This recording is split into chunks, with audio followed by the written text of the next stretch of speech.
Hej med dig. Har du også gået og spekuleret på, hvordan du overfører brodderimotiver til lyse og tynde stoffer? Man kan jo desværre ikke sådan bare lige smide dem i printeren, selvom det ellers havde været rigtig, rigtig smart. Hvis du godt kunne tænke dig at lære en god håndfuld forskellige måder at overføre på, så er du havnet det helt rigtige sted. Kom med indenfor.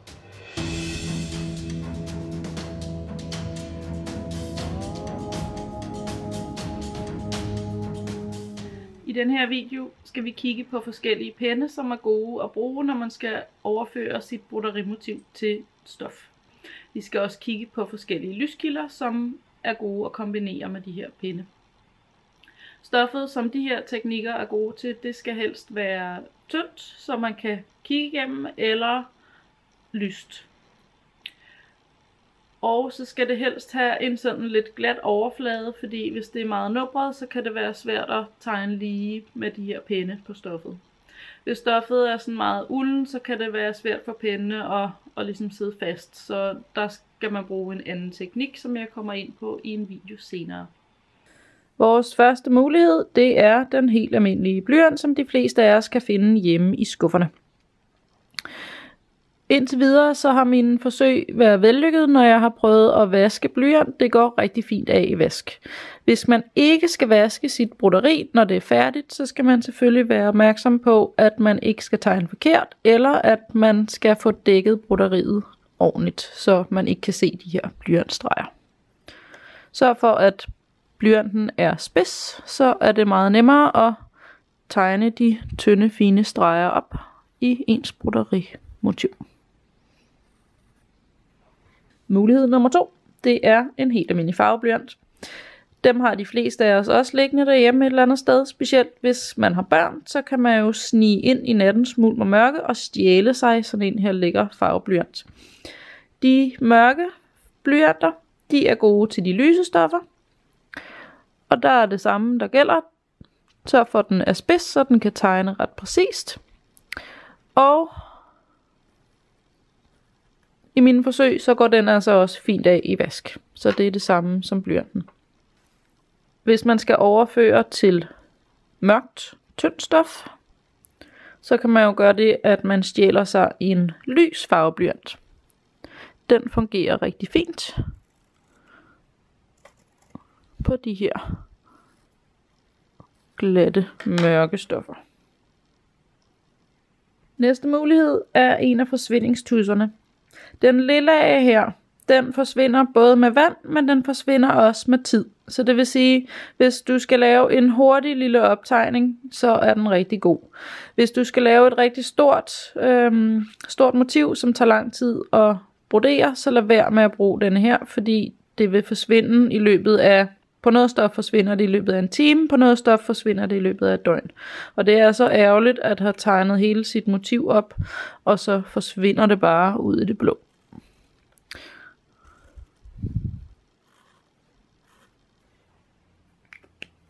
Næste mulighed, det er også en forsvindingstus. Det er en Aqua Trick marker, som forsvinder med vand.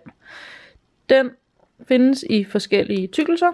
En lidt kraftigere, ligesom den lille der, og så i den tynde version her, som jeg bedst kan lide. Aqua Trick markeren, den har også en tendens til at forsvinde med tid, så der vil jeg sige det samme igen. Lad være med at lave sådan et kæmpe motiv, som du regner med at bruge flere uger på at brodere, fordi så vil den forsvinde med tiden, og du vil skulle sidde og tegne motivet op igen. Det smarte ved denne her er, at man bare putter den, man tegner den på sit stof, og hvis du putter bare den mindste lille bitte smule vand på, koldt vand, så forsvinder den fuldstændig fra stoffet. Den sidste variation, vi skal kigge på, det er varmefriktionspennen, som også hedder en Sudoku-pen eller en kryds- og tværs-pen.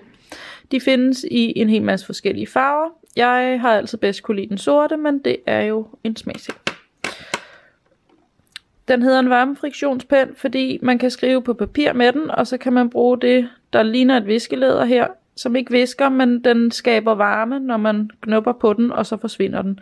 Så det betyder, at når vi tegner på stof med denne her pen, så kan vi bruge et strygejern, eller tørretumbler, eller hårdtørre, hvad man nu har derhjemme af varme, og så forsvinder pennen simpelthen.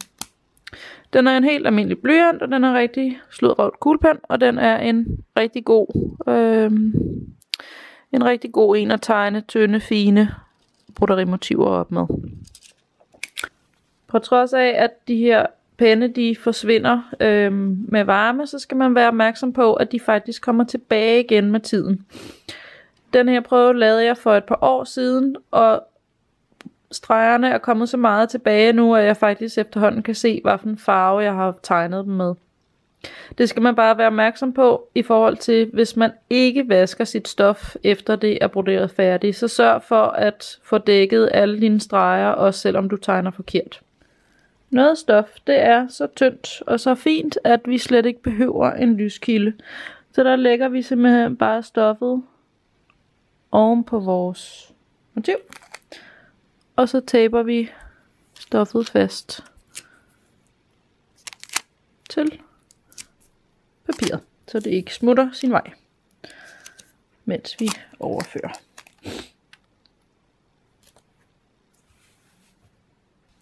Første lyskilde vi har, det er selvfølgelig solen, den allerførste lyskilde nogensinde, og et vindue. Og der gør vi bare det, at vi sætter vores motiv op på vinduet. Jeg bruger englehud, fordi det kan jeg nemt få af mit papir igen. Og så tager jeg mit stof og sætter det fast med tape også. Fordi så ved jeg, hvor jeg har det, og det smutter ikke fra mig. Og så kan man bare gå i gang med at overføre, lige så stille og roligt. Denne her teknik er jo til rådighed for alle, specielt på de gode solskinsdage. Men jeg vil sige, at hvis du skal overføre et stort motiv, så bliver det lidt hårdt for armen at stå og tegne op. Men ellers så fungerer den rigtig fint. Den næste lyskilde, det er lysbordet. Det her, det er et ret nyt et, som jeg har købt i Aldi. Det er et LED lysbord. Og de kommer i rigtig mange forskellige variationer og prisklasser. Det her kostede ikke særlig meget, men det fungerer rigtig, rigtig fint. Det er tyndt, vejer ingenting, nemt at opbevare. Man tænder for det herover. Det har 3 forskellige lysstyrker, og så fungerer det faktisk rigtig, rigtig fint til det her formål. De gamle lysborde kan se ud ligesom det her. Det er en kasse med en plexiglasplade ovenpå og en eller anden form for lampe indeni. Man kan også bygge sig sit eget lysbord, hvis man gerne vil det, ud fra sådan en simpel model her. Men hvis man har et glasbord derhjemme, så kan man også bare stikke sin lampe ind under, lægge stof og motiv ovenpå og bruge det, når man skal overføre.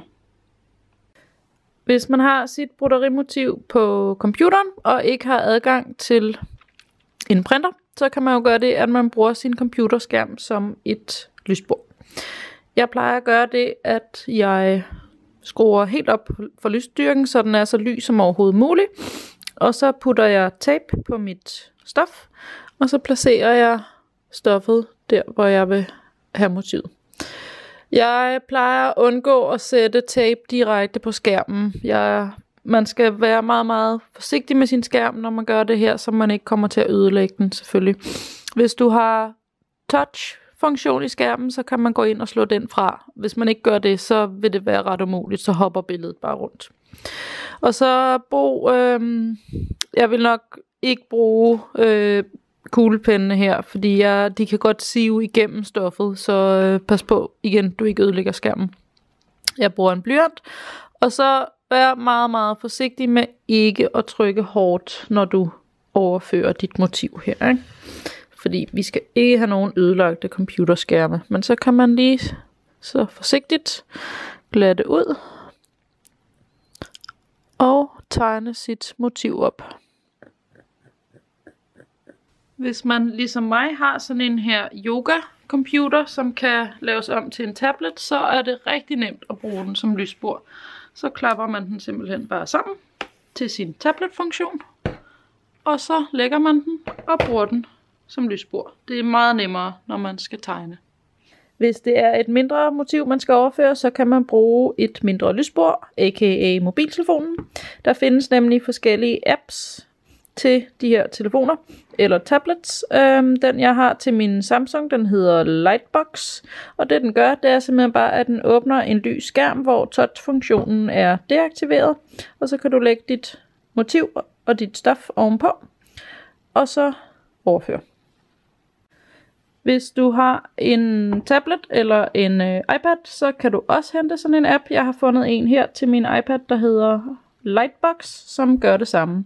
De har lidt forskellige navne, de her apps, så når du er inde i din Google Store, eller hvad man nu er inde i, så kan man prøve at søge på enten Lightbox eller Lighttable. Det skal lige siges, at de her 2 versioner, jeg har, det er nogle lidt ældre versioner, så det kan godt være, at man ikke kan finde dem længere. Hvis man er i den situation, at man skal brodere sit motiv på noget lidt større, hvor stoffet stikker ud over ens mønsterark, så gør jeg det, at jeg sætter tapen på bagsiden, så den klistrer frem af.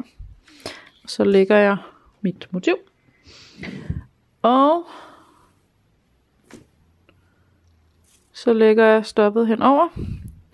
Og så kan man jo have mærket op på forhånd, så man ved sådan lidt mere præcist, hvor det skal sidde henne. Sådan der, retter til, og så trykker jeg bare til, så motivet sidder, hvor det skal.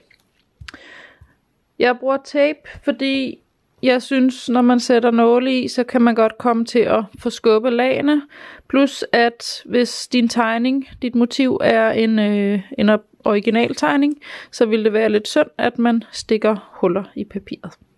Når man skal tegne, så skal man være opmærksom på, at stoffet jo selvfølgelig ikke er papir, men at det er levende og kan give sig lidt. Så hvis man skal tegne lange lige streger, så kan man se, så rykker stoffet, så ligesom det laver sådan en boble, og når man så løfter kuglepennen, så hopper det tilbage igen, og det kan gøre, at dit motiv bliver lidt skævt og forskudt. Derfor så vil jeg anbefale, at man tegner nogle lidt korte streger, og så brug dine fingre her til lige at holde fast på stoffet, så det ikke kan give sig og trække sig. Så kan man ligesom bruge fingrene som en broderiramme til lige at holde stoffet lidt i spænd, mens man laver sin overføring. Et allersidste lille tip, det er, at hvis du stadig synes, det er svært at se dit motiv igennem stoffet, på trods af, at lyskilden er skruet op på sit allerhøjeste, så kan du gøre det, at du laver din overføring om aftenen, hvor det er mørkt udenfor, eller at du sætter dig i et rum uden vinduer, og så slukker du bare lyset. Det var, hvad der var at sige om overføring af broderimotiver til lyse stoffer.